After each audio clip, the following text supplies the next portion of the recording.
যেখানে জেনার বিচার পাথর মেরে হত্যা করা, সেখানে লাইসেন্স দিয়া জেনার অনুমতি দেওয়া হচ্ছে।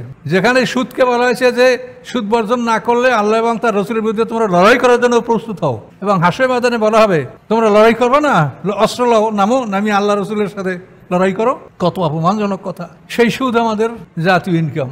যে শরাবকে আল্লাহ হারাম করেছে চূড়ান্ত ভাবে, লাইসেন্স দিয়ে সেই শরাব নেশার জিনিস বেচা কিনা হচ্ছে। তাহলে আমরা কি আমর বেল মারুফ নাহি মুনকার করতে পারি? আমরা লেবাস পোশাক পরি, বড় বড় ওয়াজ করি, 8টা দরজা খুলে দেবে বেহেশতে। তাহলে এখন আপনি বোঝেন যে এই যে দরজাগুলি 8টা, প্রত্যেকটা বেহেশতে 1 নম্বরের সবচেয়ে কম লোক যাবে, নবী রাসূল পয়গম্বর। 2 নম্বরে তার সাথে একটু যে সকলের জন্য স্তর রয়েছে, তাদের অকুল্য আমরে মুস্তাকের, এটা সূরা কামারের মধ্যে সম্ভবত একটা। প্রত্যেকটি কাজ স্থান তৈরি করে।